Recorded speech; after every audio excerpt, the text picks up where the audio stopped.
चलो जी, बिस्मिल्लाहिर्रहमानिर्रहीम, अस्सलाम वालेकुम, वेलकम टू ऑल। तो आज हम जो है अपना चैप्टर ख़त्म कर देते हैं। लास्ट टॉपिक है छोटा सा डेलीगेटेड लेजिस्लेशन का।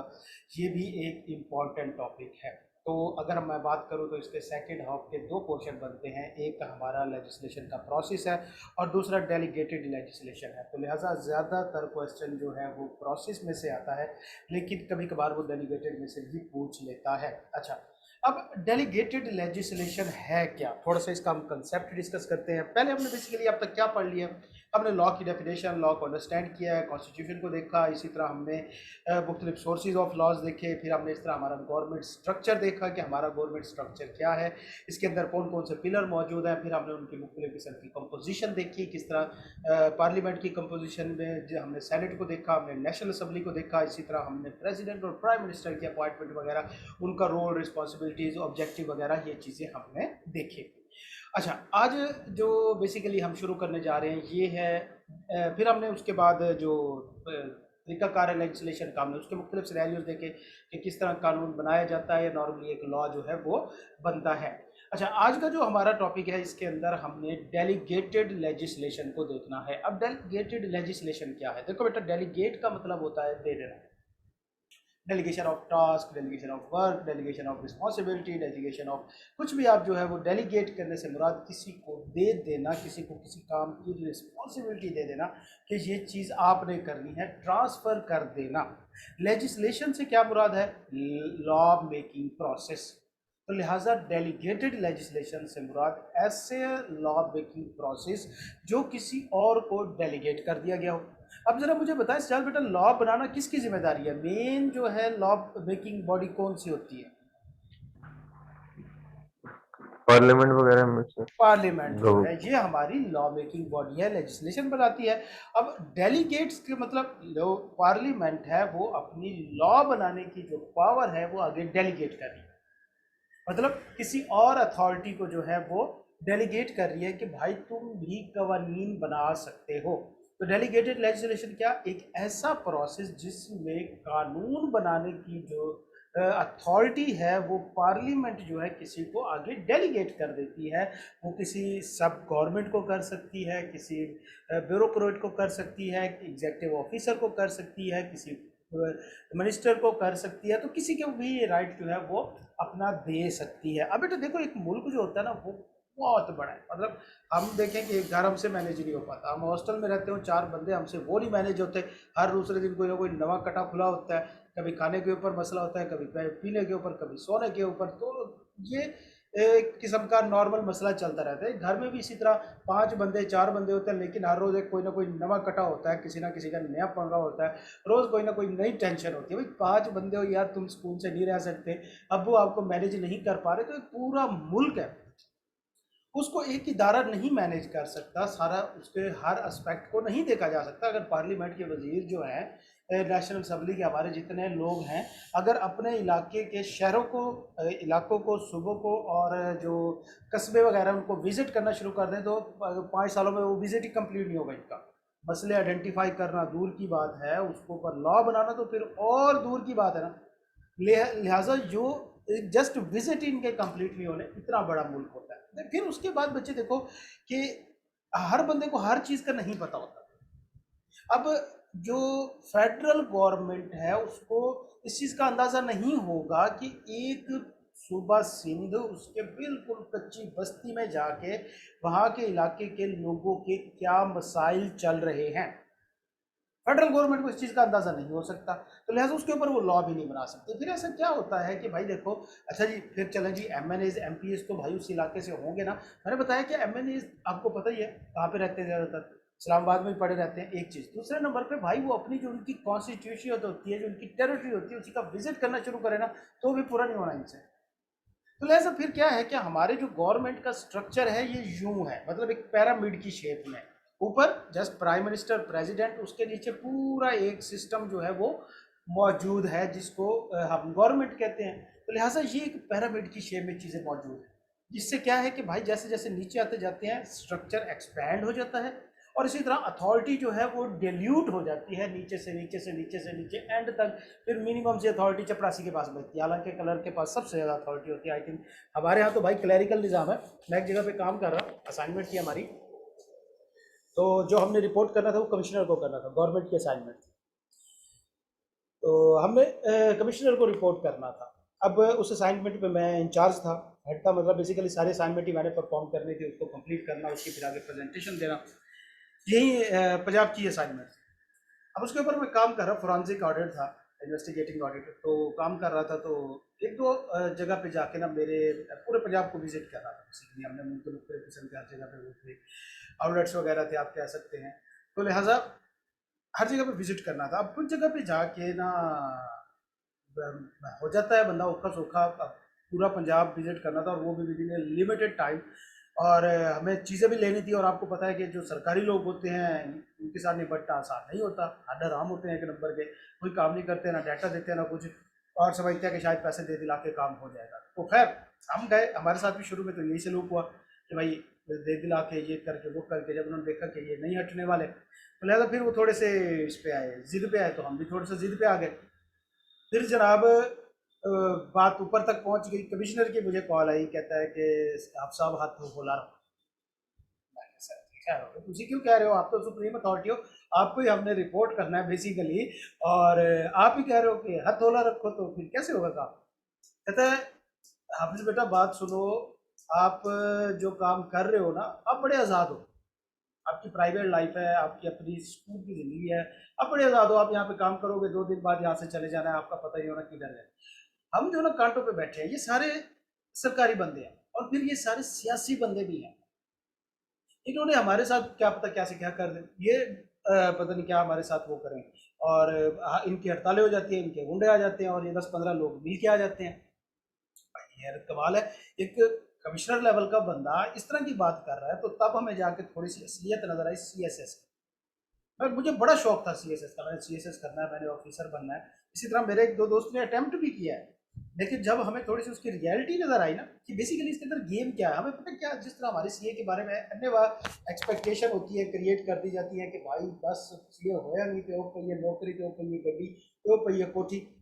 सेम इसी तरह सीएसएस के बारे में भी हमारी एक्सपेक्टेशन यही है कि जनाब जी उसमें जॉब हुई नहीं, आप सीधे ही जनाब जी डीसी लगना है, एसपी लगना है, और जनाब जी कमिश्नर लग जाना है, और फिर उसके बाद जनाब रेल पेल होनी है पैसे की, ये वो फला फला। आपको पता है सीएसएस ऑफिसर की बेसिक सैलरी क्या है? 50,000।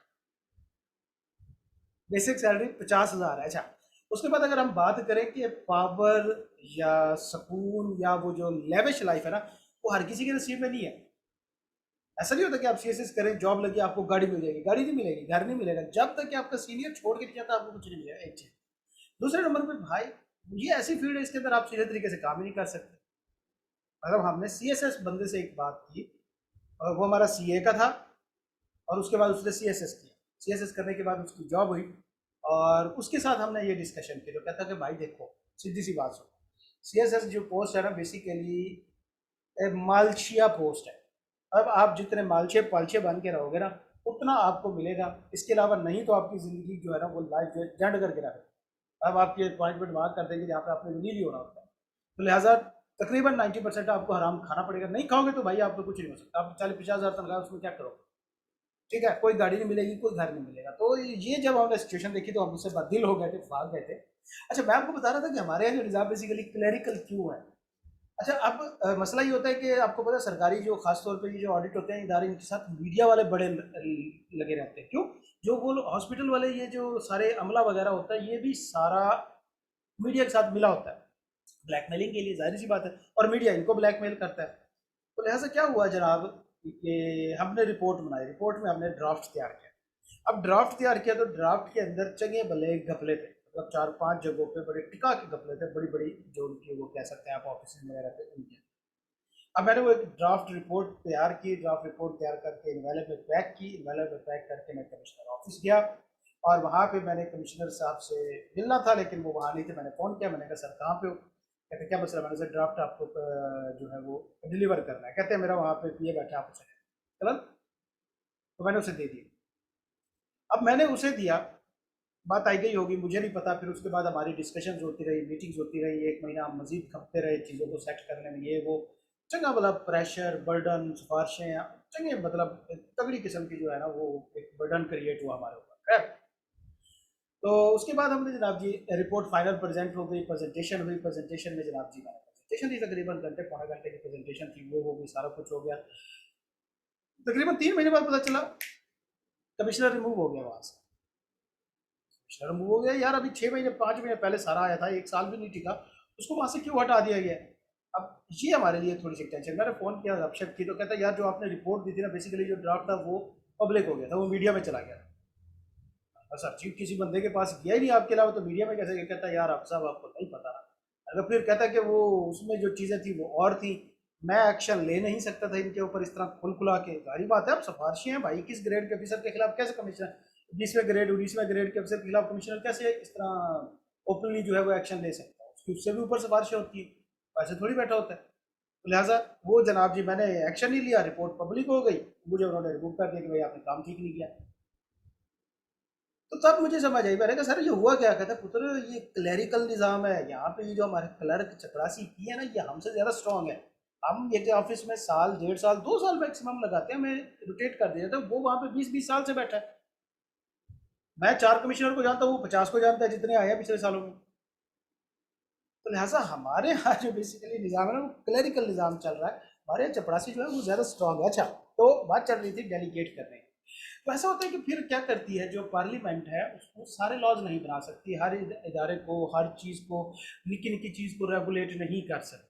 ठीक है, तो मिसाल के तौर पे अगर हम बात करें तो मुख्तलिफ लॉज हैं। जिस तरह हम आई कैप को देखते हैं, इसके बाई लॉज होते हैं। ऐसी बात है, आई कैप के बाई लॉज देखे आपने आज तक? सर सुना है, मैंने देखे नहीं। सुना है, देख भी लेना, काम की चीज़ें होती हैं, आप स्टूडेंट से रिलेवेंट भी काफ़ी काम की चीज़ें होती हैं। बाई लॉज आई कैप के अपने हैं, मतलब आई कैप के पास अपनी एक छोटी सी अथॉरिटी है कि वो अपने आर्टिकल और कंपनीज एक्ट के अंदर रहते हुए वो अपने बाई लॉज भी बना सकते हैं। तो क्या होता है कि प्रोवेंशनल गवर्नमेंट के पास भी अथॉरिटी है, सूबाई कानून जो होते हैं, सूबाई इदारों के रूल एंड रेगुलेशन वो खुद बनाती हैं। इसी तरह ये जो डीसीज होते हैं, कमिश्नर्स होते हैं, इनके नीचे ब्यूरोक्रेट्स एसपीज वगैरह होते हैं, इनके पास भी किसी हद तक अथॉरिटी मौजूद होती है कि ये खास पैरामीटर के अंदर रहते हुए कानून बना सकते हैं, रूल्स बना सकते हैं, रेगुलेशन बना सकते हैं, नोटिफिकेशन इशू कर सकते हैं। अब क्या होता है कि आप देखेंगे अक्सर सर्कुलर आए होते हैं। अगर आपने फेसबुक के ऊपर कोई एफपीआर का या इस तरह का टैक्स वाला ग्रुप जो है वो किया हुआ है, लाइक किया होता है, वहाँ पे सर्कुलर या नोटिफिकेशन आए होते हैं कि भाई आज के बाद जो है वो टैक्स रेट इतना रहेगा, या जिस तरह के इतनी उसको एग्जाम्पशन है या इतनी सब्सिडी है। अब वो कोई पार्लियामेंट तो नहीं बना रही होती, बेसिकली तो वो सर्कुलर नोटिफिकेशन कानून ही है, तो फॉलो करना है। अब वो कोई पार्लियामेंट तो नहीं बता रही, कोई क्या कहते हैं बोर्ड बना रहा होता है, कोई कमिश्नर बना रहा होता है, इसके अंदर बैठ के नोटिफिकेशन इशू कर रहा होता है, सर्कुलर इशू कर रहा होता है। तो लिहाजा ये क्या है कि अगर हम बात करें तो सुप्रीम अथॉरिटी तो पार्लियामेंट के बाद है, फिर ये कौन होते हैं रूल बनाने वाले, ये कौन होते हैं रेगुलेशन बनाने वाले। तो लिहाजा क्या है कि भाई उसने कुछ पावर अपनी डेलीगेट की हुई।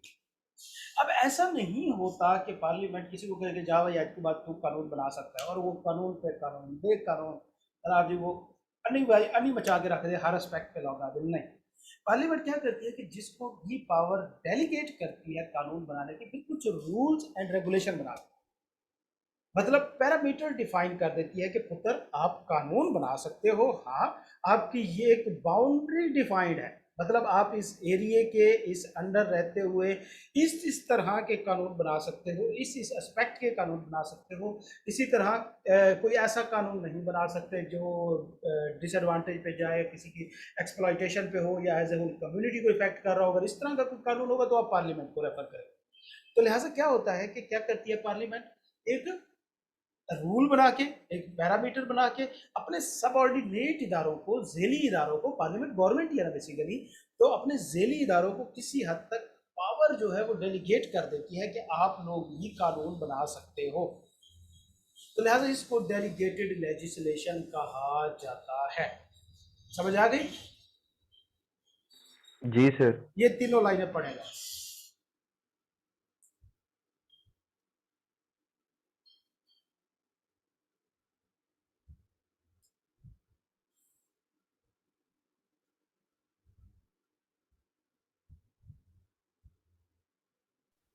पढ़ ली ओके, गुड है, क्लियर है।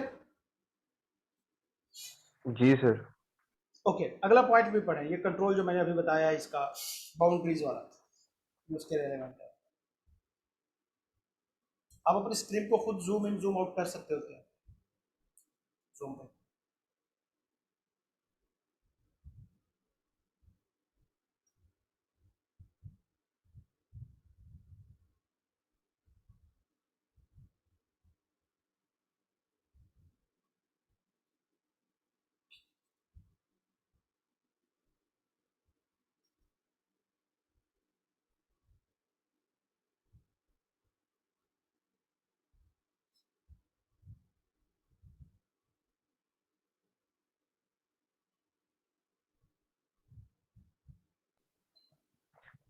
पढ़ लिए सर।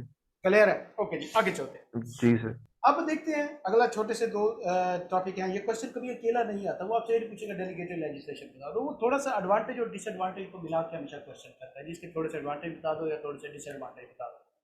अच्छा जी, इसके एडवांटेजेस क्या है? पहले नंबर पे तो देखो बेटा, जो एमएनएस या एमपीएस होते हैं या जो हमारी नेशनल असेंबली होती है, उसके अंदर तकरीबन मेजॉरिटी अनपढ़ लोग, मतलब डिग्री डिग्री होती है। वैसे कौन था वो जिसने कहा था डिग्री डिग्री होती है?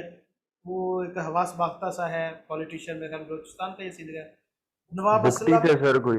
हाँ हाँ, नहीं असलम रे- रईसानी। कुछ था, वो उसका था, हाँ बलूचिस्तान का था। उसकी शक्ल भुगटियो जैसी है, ये मुझे कंफर्म है, चले याद है आपको, जी मेरे जी। ख्याल में यही असलम रईसानी है शायद। तो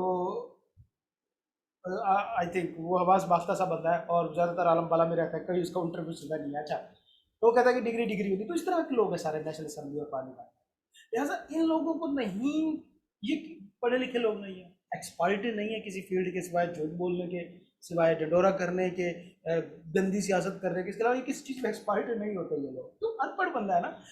मैं आपको बच्चे एक बात बताऊँ कि पाकिस्तान के अंदर ना बेसिकली खराबी स्टार्ट कहाँ से होती है, मतलब ये करप्शन वगैरह ये चीज़ें, ये गंद बला स्टार्ट कब से होता है? देखो ये जब पाकिस्तान बना था ना, तो दो स्टेजेस है हमारे बस में। एक स्टेज 1947 है, जब हम सेपरेट हो गए, हमारा मशरकी और मगरबी पाकिस्तान एक अलहदा हो। दूसरी हमारी स्टेट आती है 71 70 72 में जाके, जब बांग्लादेश अलहदा हो गया, हम अलहदा हो। अब हुआ ये कि बच्चे, जिस वक्त ये पाकिस्तान बना था, तब ज़्यादा जो पढ़ी लिखी और मेजॉरिटी क्लास थी वो बांग्लादेश में थी। बांग्लादेशी लोग जो हैं वो ज़्यादा पढ़े लिखे थे, और हमारे यहाँ पे लोग ज़्यादा पढ़े लिखे नहीं थे। वजह आपको पता है, एक पंजाब का एरिया सारे जट, मेजॉरिटी सिख और जट, और इस तरह के जो ये एक जरखेज इलाका था, काश्तकार थे, किसान थे। तो सारी देखो बेटा, पढ़ाई की ज़रूरत तब पेश आती है जब आपने जॉब करनी हो, नौकरी करनी हो, सोर्स ऑफ अर्निंग बनाना। आज भी हमारा स्टडी जो है ये सोर्स ऑफ अर्निंग के लिए ही है, इसके अलावा तो कोई हमारा पर्पज़ नहीं है। और कि हमने कोई गेन करना है, कोई हमने इंसानियत के भले के लिए करना है, क्या हाँ कि इंसानियत के भले के लिए हमने कुछ करना है, ये पढ़ के खास तौर पर। तो लिहाजा क्या है कि हमारा जो मेन स्टडी का पर्पज़ है वो जॉब या सोर्स ऑफ अर्निंग है। अब ये पंजाब का इलाका खासतौर पे उस वक्त था ही सरखेज इलाका, तो यहाँ के लोगों को कोई खास रोजगार की टेंशन नहीं थी, तो पढ़ाई की तरफ जाते ही नहीं थे। अपनी खेती संभालो, अपने काम करो। इस तरह अगर सिंध की बात की जाए, तो वहाँ पे ज़्यादातर मछेरे लोग थे, वो मछली का काम करते थे, वो अफोर्ड ही नहीं कर सकते थे कि वो पढ़े। बलोचिस्तान में कुछ था ही नहीं, केपी के पठान थे, माशाल्लाह, पठान फिर आपको वैसे ही पता है। तो लिहाजा ये एरिया कुछ ज़्यादा पढ़ा लिखा तबका नहीं था। अगर अभी भी आप देखें तो मेरे ख्याल में बांग्लादेश का लिटरेसी रेट हमसे काफ़ी अच्छा जा रहा है, और अब तो उनका 2% और हमारा, ये हमारा क्या कहते हैं, 1 रुपये उनके 2% के बराबर है। नहीं, उनके 1% हमारे 2 रुपये के बराबर है, मतलब हमारी वैल्यू करेंसी डिरेल हो गई है। आप 2 रुपये देंगे तो उनका 1% का मिले, 1% मिलेगा बांग्लादेश का। तो भाई टक्के दे भी नहीं रहे ऐसे, बल्कि आधे टक्के दे भी नहीं रहे, 2% दे भी नहीं रहे। तो लिहाजा क्या है कि यहाँ पे पढ़े लिखे लोग नहीं थे, तो अब मुल्क तो बन गया। अब मुल्क को चलाने के लिए और से एक पूरा स्ट्रक्चर चाहिए होता है, सिस्टम चाहिए होता है। अंग्रेजी दौर में तो लोग काम कर रहे थे, हिंदू थे सारे मिलजुल के काम कर रहे थे, अंग्रेज भी बैठे थे पोजीशंस के ऊपर, मेजर पोजीशन के ऊपर वो काम कर रहे थे, वो छोड़ के चले गए। हिंदू भी छोड़ के चले गए, सिख भी ज़्यादातर यहाँ से शिफ्ट हो गए, बंगाली अपने इलाकों में रह गए। अब हमारे पास पढ़ा लिखा तबका नहीं था। तो भैया क्या हुआ, क्योंकि मुझे याद है, ये ज़्यादा पुरानी बात नहीं है बच्चे। आप अगर ये 70s 80s में देखो तो मैट्रिक पास, एफएससी पास लोग ब्यूरोक्रेट लगे होते। अब तो जो मिडल मैट्रिक क्या होता है ना, वो हाईली आला तालीम याफ्ता होता था। तो लिहाजा क्या हुआ कि कम पढ़े लिखे लोगों को बड़ी पोजीशन मिल गई, कम पढ़े लिखे लोगों के पास ज्यादा पावर आ गई, और गुलाम तो हम वैसे ही थे।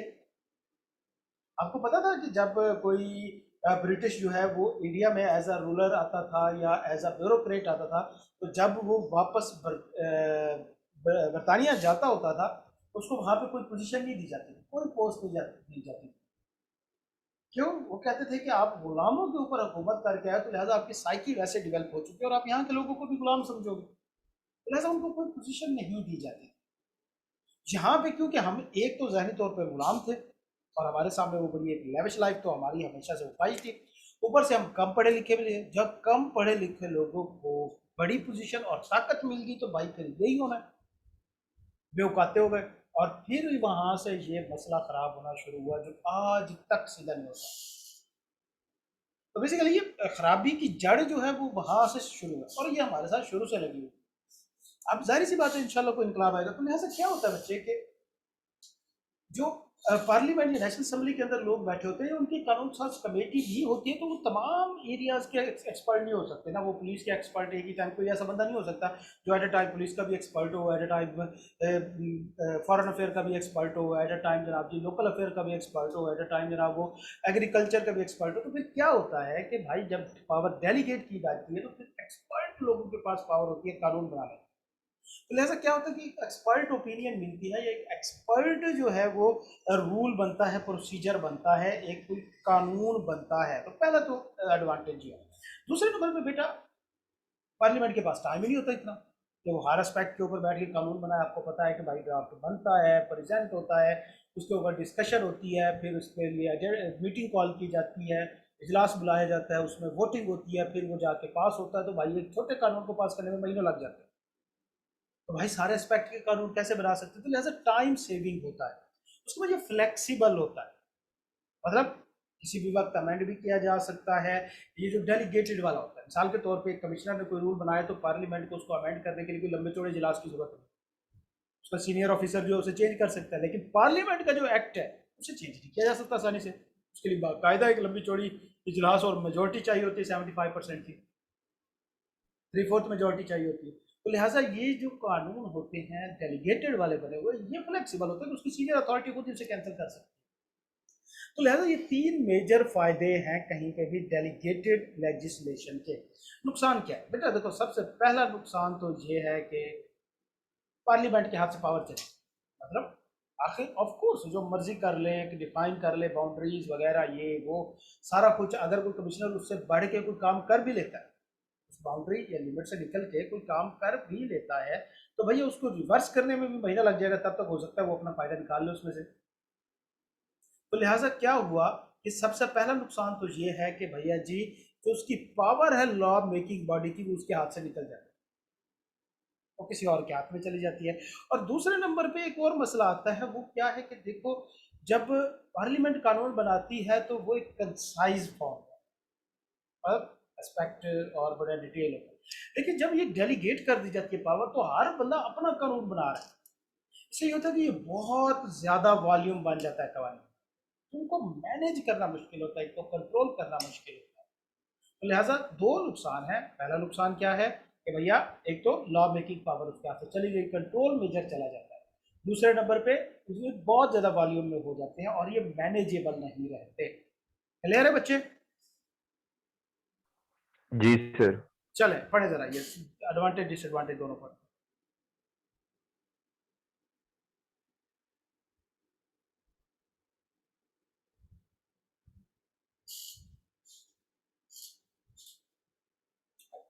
वेबकैम की पिक्चर क्यों अटक रही है आज?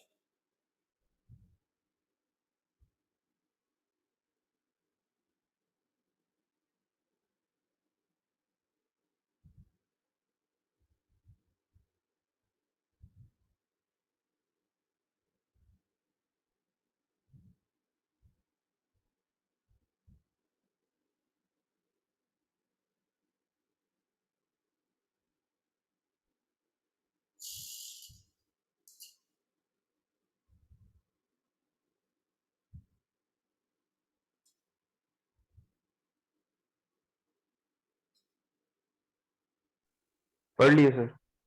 चले जी गुड, हो गया। तो ये हमारा चैप्टर 1 खत्म हो गया। उसके बाद आगे प्रैक्टिस क्वेश्चन, इस चैप्टर के अंदर 4 क्वेश्चन या 5 मौजूद हैं। और इसके अंदर भी शामिल है, विद सोल्यूशन शामिल है। ये आपकी असाइनमेंट है, इसको आपने आज ही करना है। कल हमारा इंशाल्लाह इसका टेस्ट भी होगा, तो मैं आपको सेंड कर दूंगा। कल मुझे थोड़ा सा ट्रैवल भी करना है, घर जाना है वापस, तो लिहाजा मॉर्निंग में इंशाल्लाह कोशिश करूंगा, या मैं आज नाइट को ही शफकत को पकड़ा दूंगा, वो आपको कल सेंड कर देगा। ठीक हो गया।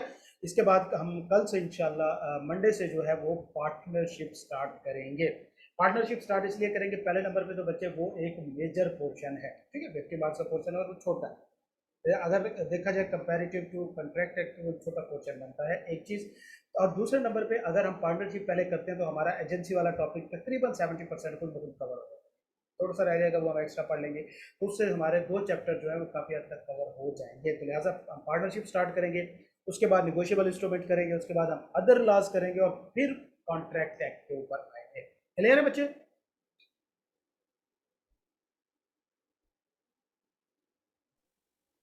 सर आवाज थोड़ी सी कट गई थी दोबारा आखिरी से। कहाँ से कट गई थी? ये बिल्कुल आखिर से कट गई। बस मैंने वही कहा कि हम सबसे पहले पार्टनरशिप करेंगे, फिर नेगोशिएबल इंस्ट्रूमेंट करेंगे, और एट द एंड जो हम अदर बिजनेस लॉज, और फिर लास्ट में हम कॉन्ट्रैक्ट एक्ट के ऊपर शिफ्ट करेंगे, ताकि वो जो एक मेजर पोर्शन है तकरीबन 60% का, उसकी बाद में रिवीजन और प्रैक्टिस जो है वो एक्सटेंसिव कर सके जब हम कॉन्ट्रैक्ट एक्ट कर रहे हैं। ठीक है बच्चे? जी सर। ओके बेटा जी, तो मिलते हैं इंशाल्लाह मंडे को। अल्लाह ताला आप सबका ख्याल में रखें। अल्लाह हाफिज़। ओके।